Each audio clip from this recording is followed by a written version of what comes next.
Good afternoon. Okay. All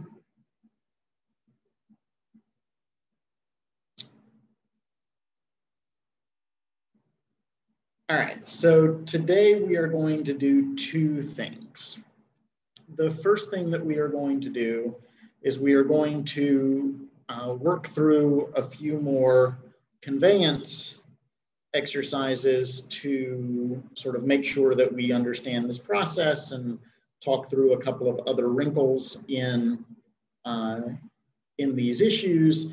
And then we're going to talk about, and then we're going to go through a survey that I have created for you guys to help us sort of evaluate where the course is at this point in the semester. So with that, let's get right to it. So let me put a conveyance in the chat for you guys to look at.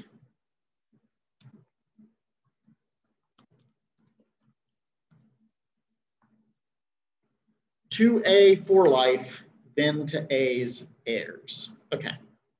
So the first step in all of these processes is to figure out what the conveyance is saying.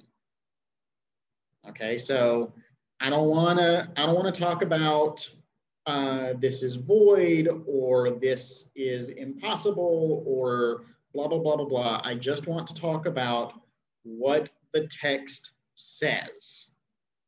So, who gets the present interest and what do they get?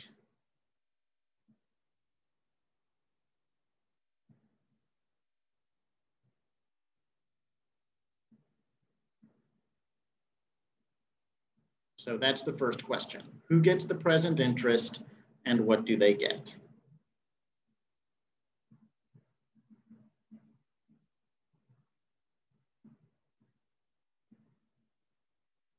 Right, A has a life estate, right? To A for life, okay?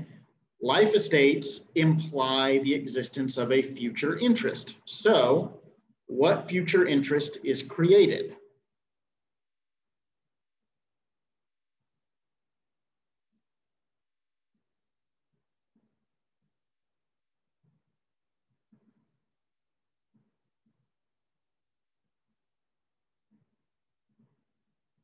Fee tail is not a future interest. Fee tail is a possessory interest.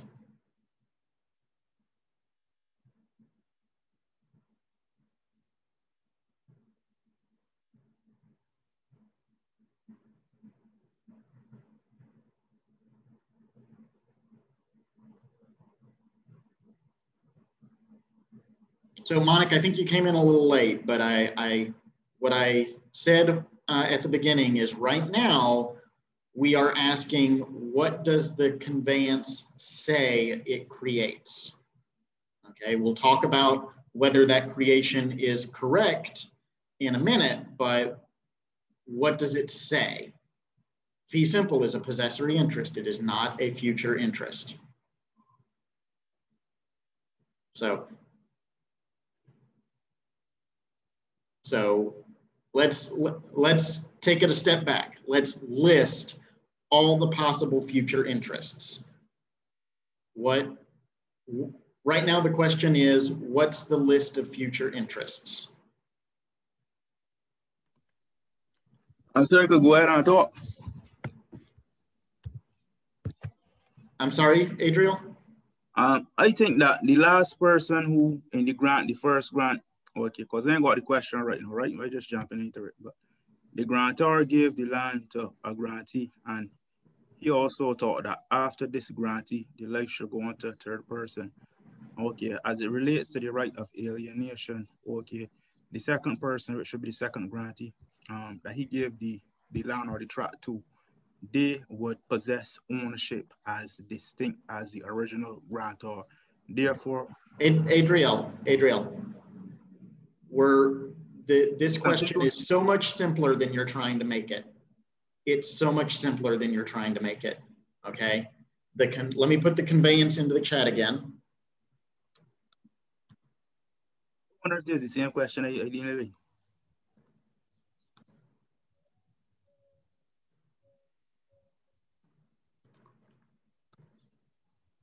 You mean the question to ear for life, then to ears ears?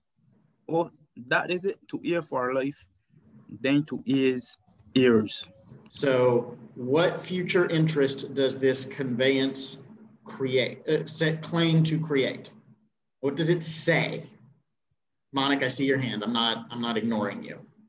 I would say life estate. That's the present interest. What future interest does it say? That the heirs would be able to take up the life estate for. A life estate is a present interest. So, and upon death, it ceases to exist. So the heirs cannot take up the life estate because once they come into existence, once A dies, there is no life estate. Okay, Christopher, a remainder, right? So A's heirs get a remainder. Okay. And again, right? So let me put this into chat for you guys. To fully describe a future interest, you have to identify the future interest. You have to identify the holder of the future interest. And you have to identify what possessory interest they will receive when that future interest vests. So those of you that are saying fee simple, that's correct, but that's the possessory interest. Does that? So Christopher's right that A's heir, the conveyance creates a remainder to A's heirs in fee simple absolute. So I'm going to put into chat what the conveyance says. Okay.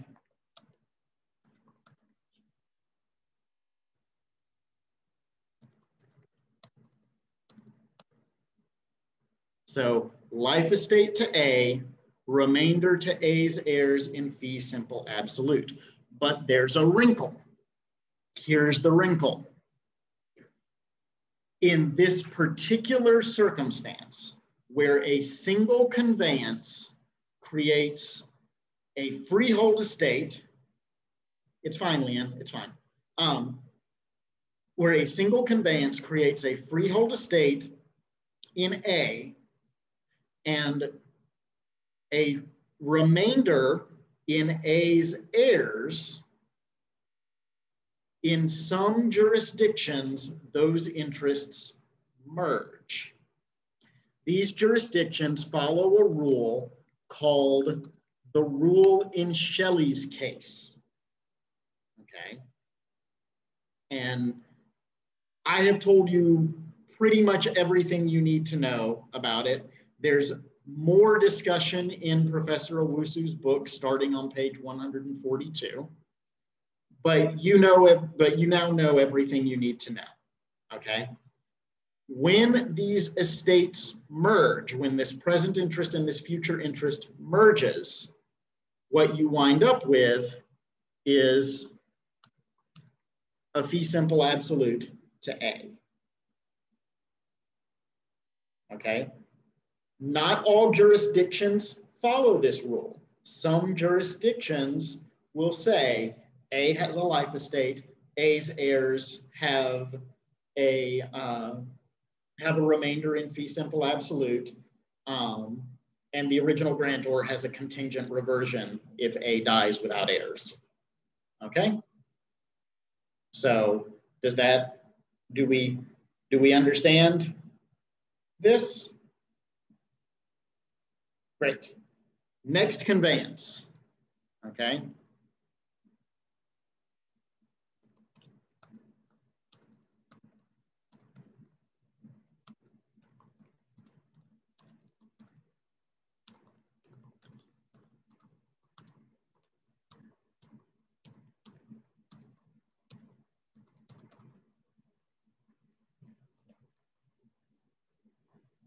to A until they become a lawyer, then to B until they marry, then to C and their heirs, so long as C never marries a Montague. Okay, so again, we're going to follow the process. Who gets the present interest and what do they get?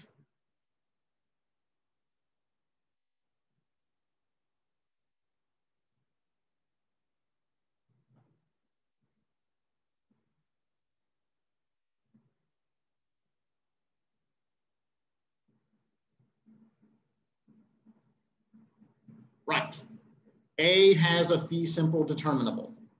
Okay. So if it's a fee simple determinable, there must be a future interest.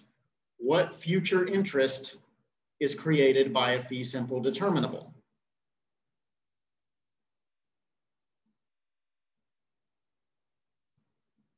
Right. The possibility of reverter. Okay. Who holds it?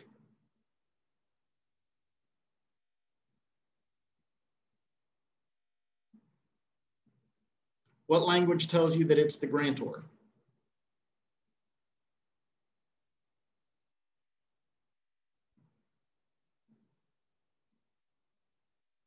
How does the word until identify the grantor as the recipient of the possibility of reverter?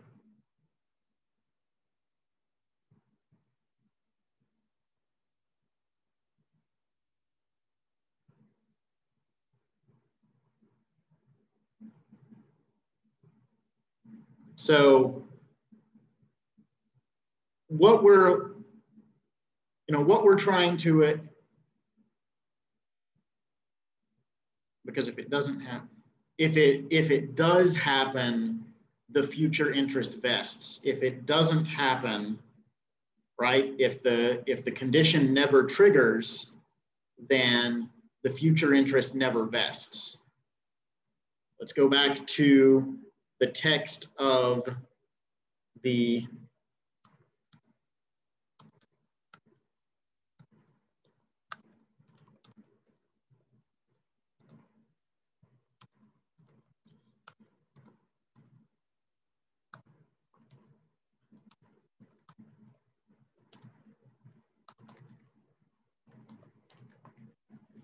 So what about this conveyance suggests to you that when A loses their interest, that it goes back to the original grantor? Oh, sorry, sent that in a private message.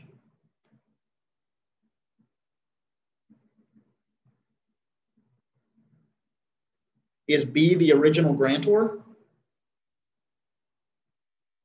No, B is B, right? So, but you're correct that what the language says is that B gets the land when A's interest terminates. Okay, so B holds the possibility of reverter. What possessory interest do they get when that possibility of reverter vests? What possessory interest do they get?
Okay, a defeasible fee. Which type of defeasible fee? Fee simple determinable or fee simple subject to condition subsequent?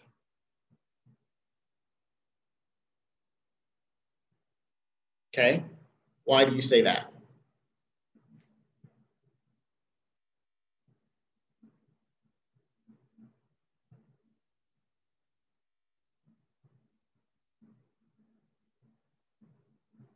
Okay, determinable, why do you say that?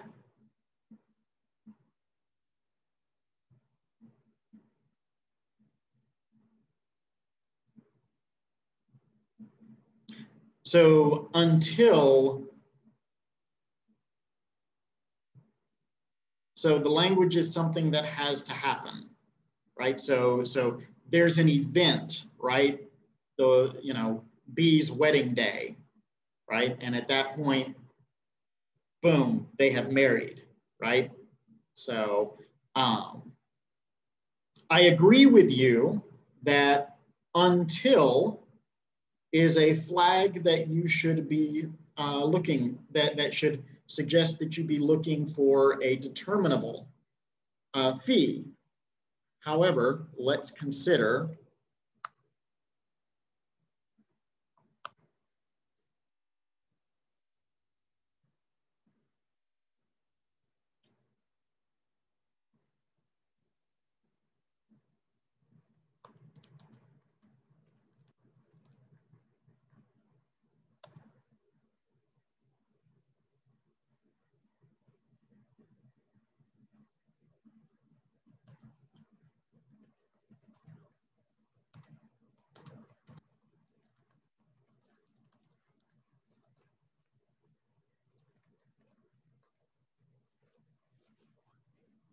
to A until Donald Trump is no longer president of the United States.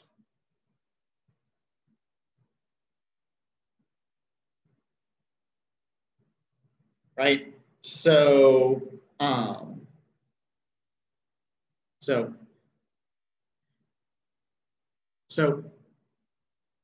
you're absolutely right. And if you look in Professor Owusu's book, he talks about the text, right? The preposition that is used to describe the condition gives us some evidence, okay? But the real question is the condition an event that happens or is it something that stops happening, okay? So let me put the conveyance back in the chat so that it's in front of us.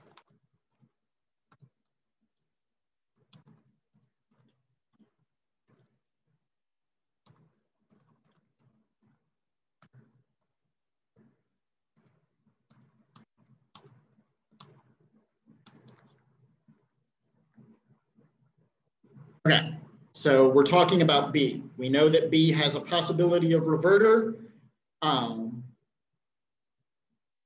And the question is it a fee simple determinable or is it a fee simple subject to condition subsequent? The answer is I intended to write a fee simple determinable, right? You marry, it happens, boom, right? It's a thing that happens. As I said on Thursday, I think that there's lots of room for us to say that things that are determinable could also be read as condition subsequent, right? And so if you get that mixed up, if you don't correctly identify whether it's a thing that happens or a thing that ceases to happen, very small penalty, very small penalty. If you tell me that it's fee simple absolute when I've put a condition on a conveyance, much larger one. Make sense? And I'm much more interested in making sure that you understand how the future interest matches up with the present interest. So you gotta, if you tell me that it's fee simple determinable, you got to tell me that the future interest that it creates is a possibility of reverter. Okay. If it's a fee simple subject to condition subsequent, you got to tell me that the future interest is a right of reentry. Okay. Yeah. So Leanne, if you look in the book and you look on the worksheet, you will see that, boy, it's not really clear. You will find cases where the judges have just sort of thrown up their hands and said that, you know, until means determinable, or until means condition subsequent, or so long as means condition subsequent, right? And they don't inquire into what the actual condition is. You will find those cases, right? They are out there. That's not how we understand the doctrine. So really it's a question of how do you conceptualize the condition? Okay, how do you conceptualize the event that divests the present interest holder? Okay.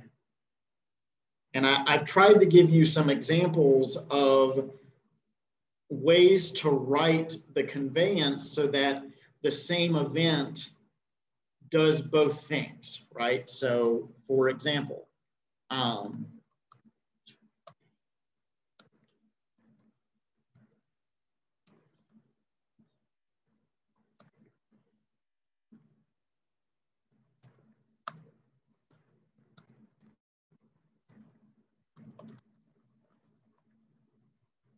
right? 2A until Donald Trump leaves office is a fee simple determinable, because the day he leaves office is the day that that it triggers, and therein, you know, it's a thing that happens. 2A, so long as Donald Trump is president, is a condition subsequent, because same day, same event, but instead of it being him leaving office, it's, oh, the president of the United States isn't Donald Trump anymore. So does it make sense now? Does it make more sense? Like, Leanne? Helpful, unhelpful?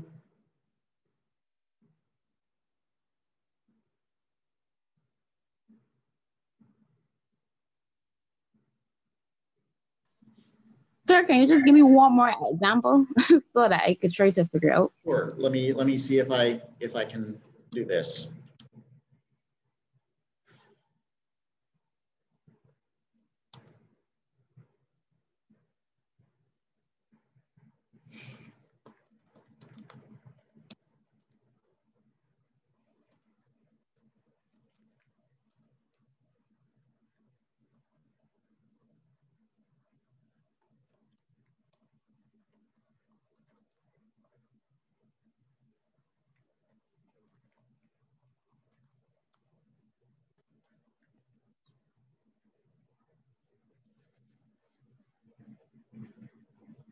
So 2A until Prince Charles is king, right? That's a fee simple determinable, because once, you know, he becomes king and boom, you know, now the event has happened, okay?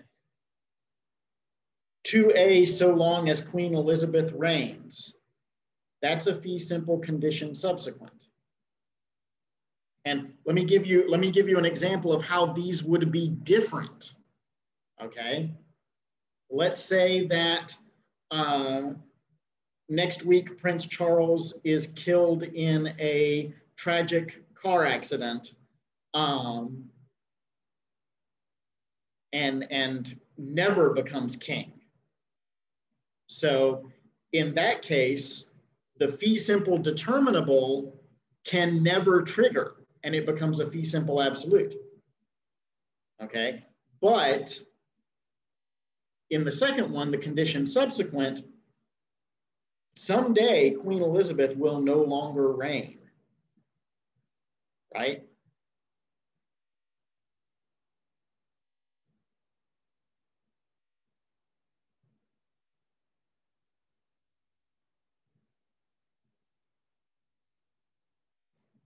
Great, awesome.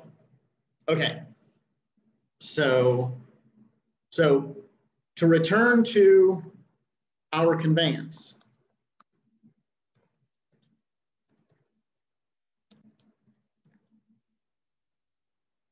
Awesome, great job, Christopher, thanks. Thank you, sir. Okay, so we know that B has a possibility of reverter in fee simple determinable. If it's a fee simple determinable, that means there must be a future interest. So what future interest is created?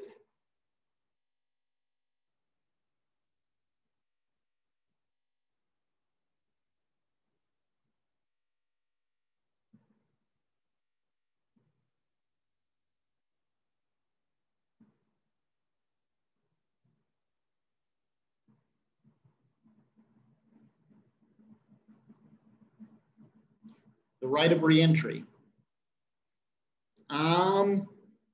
Remember I said earlier that it's really important for you to match up the possessory interest and the future interest?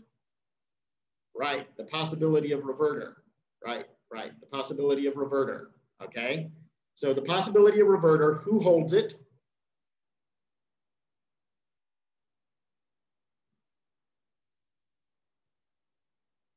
Well, B has a possibility of reverter, but we're talking about when B's fee simple determines, right? So B is divested of fee simple. Who holds that possibility of reverter? C. Is it C's heirs or is it C? Let's go back to the conveyance. What does it say?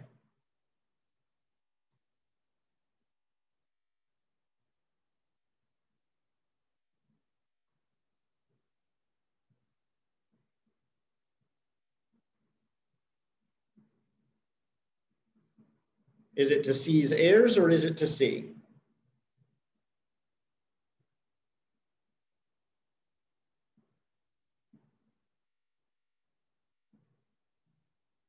Both, right? But remember, heirs don't exist until someone dies. So is it C or is it the heirs? C, right. Okay, so C holds a possibility of reverter, and what possessory interest does that possibility of reverter provide?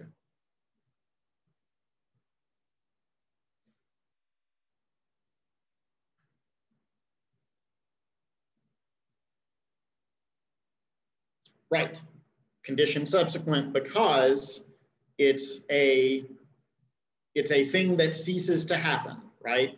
On the day that C marries a Montague, they will no longer have never married a Montague. Boy, that's a mouthful. Great, right, okay? So if it's a fee simple subject to condition subsequent, there must be a future interest. What future interest is created, right? Assuming that C marries a Montague, right? And that condition triggers, what future interest is created?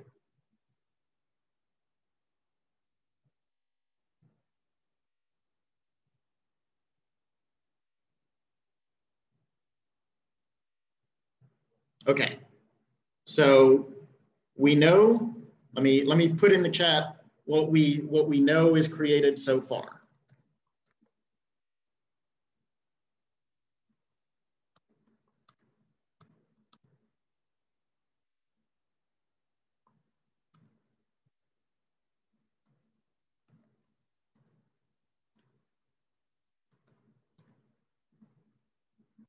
Okay, so fee simple determinable to A, possibility of reverter to B and fee simple determinable, a conditional possibility of reverter to C, and it's conditional because it depends on B receiving possession.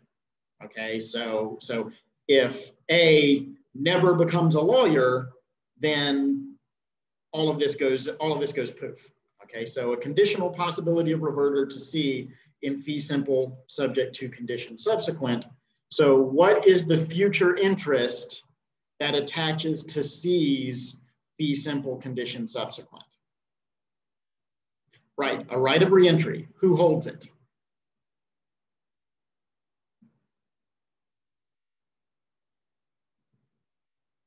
C holds it?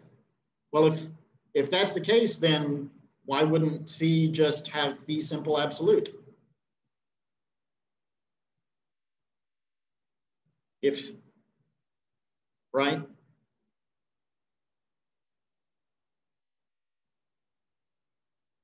C's heirs don't exist if C loses the possessory interest, right? Because presumably, unless this is a Tim Burton movie, C will get married before they die. So, well, let's take a look at the language.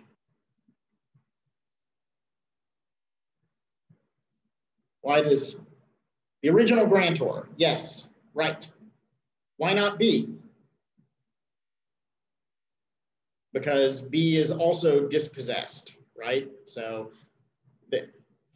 the only person who can have a silent future interest, right? A future interest that isn't stated in the conveyance is the original grantor, because the original grantor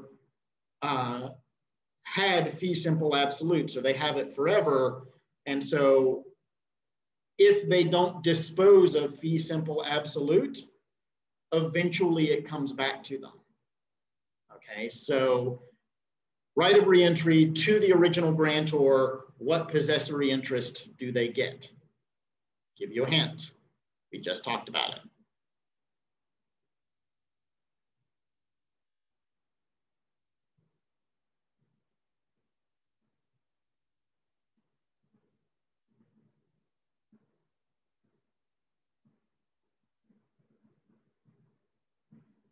Okay. Sure. So we know that the future interest attached to C's fee simple condition subsequent is a right of reentry. We know that the original grantor holds it. What possessory interest do they have?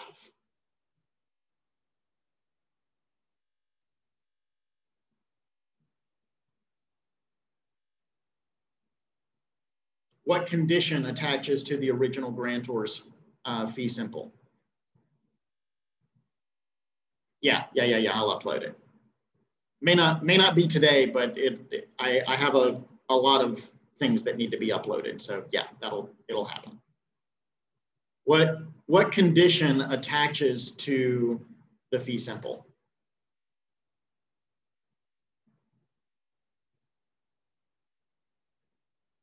Right, absolute, right? If there's no condition, if you can't identify the condition, then that means that it's a fee simple absolute, okay? So the full list of the interests that this creates.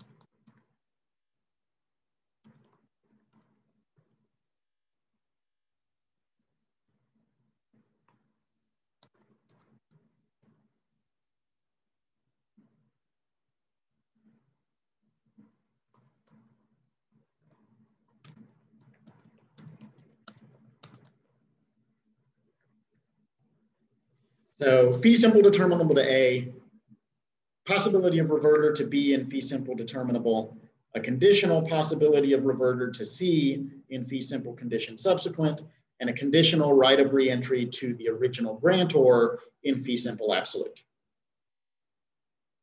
But there's a wrinkle. We don't like restraints on marriage in property law. We think that you should be able to marry who you want, and we think that it's wrong for someone to coerce you regarding marriage, but only with complete restraints of marriage.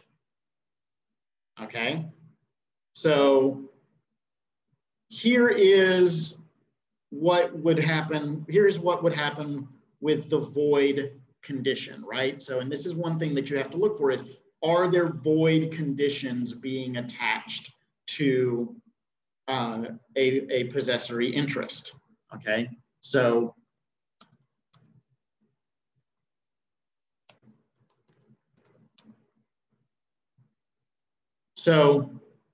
in this case, because the condition to be is void, everything that depends on that condition just falls away. Okay, so we have a fee simple determinable to A, and then a possibility of reverter to B in fee simple absolute due to the void complete restraint on marriage.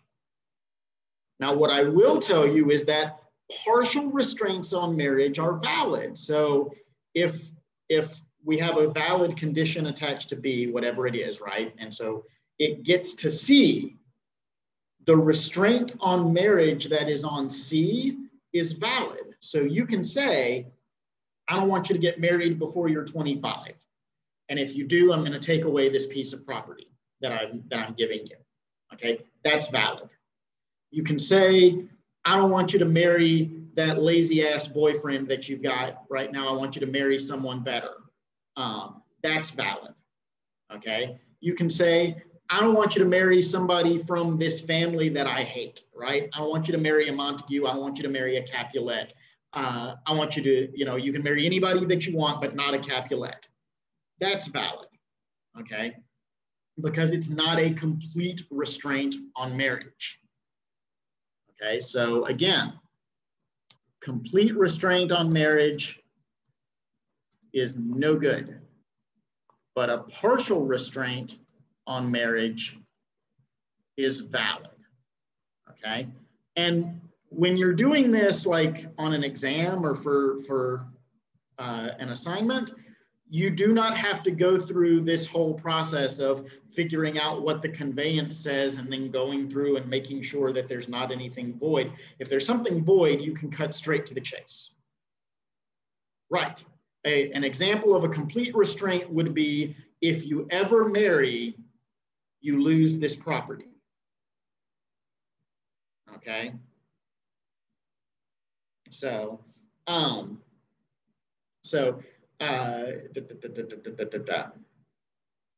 right. Like I was saying, you don't have to jump through all these hoops when you're answering questions on the exam. You can jump straight, you can go straight to the final answer based on what the conveyance says that is valid. Okay. Yeah. All right. Next conveyance.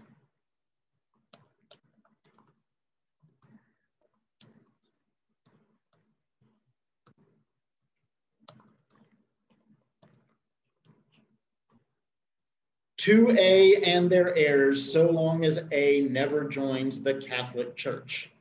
I misspelled that, but the Catholic Church. So what does the conveyance say? What does it claim to create?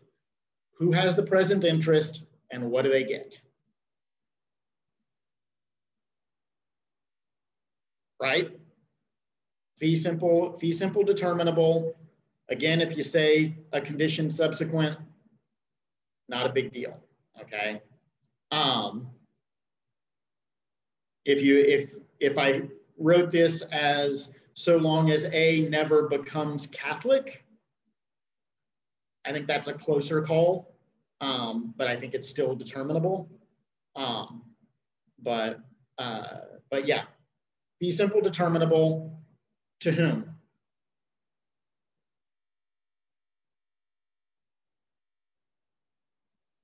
A, right? Great, awesome, doing great. Okay, so if it's a fee simple determinable, there has to be a future interest. What future interest is created?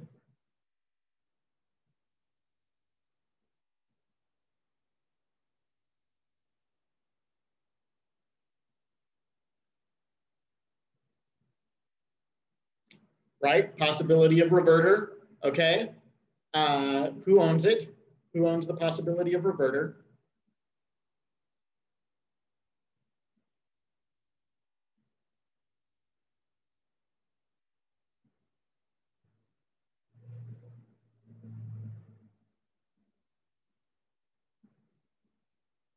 Well, if A has the possibility of reverter, then they just own it in fee simple absolute, right? They have the present interest, they have the future interest. So yes, the original grantor, okay? And what possessory interest do they get if it vests? So, right, fee simple absolute. Okay, here is the wrinkle. You know how I said we don't like restraints on marriage? We like restraints on faith even less. A conditional grant that is conditioned on requiring you to be associated with a particular faith almost always is void. I can think of no case where it would not be void. Okay? Because this is a matter of conscience, and it is so wrong to coerce another in matters of conscience. And so we do not allow this. So A would take in fee simple absolute.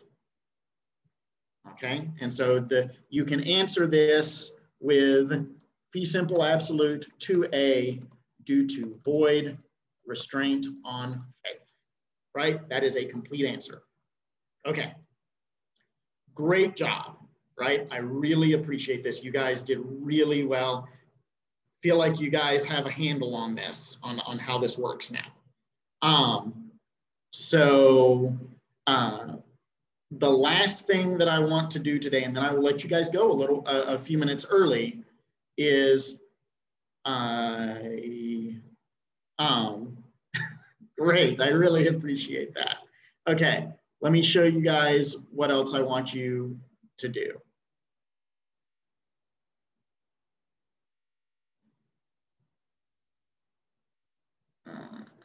Here we go. Okay. So you're going to log on to the course website. You're going to come down to the calendar block for this week, and you're going to click on this link for the midterm course evaluation. And it's just got 8 questions here that I want you to fill out. And it's just about how the class is going, right? What's working and what isn't working. And so, because I want to do more of the things that work, and I want to do less of the things that don't work. Okay, so I'm going to let you guys go a few minutes early. So I will see you guys tomorrow in the lecture, and yeah, see you then. Okay, bye.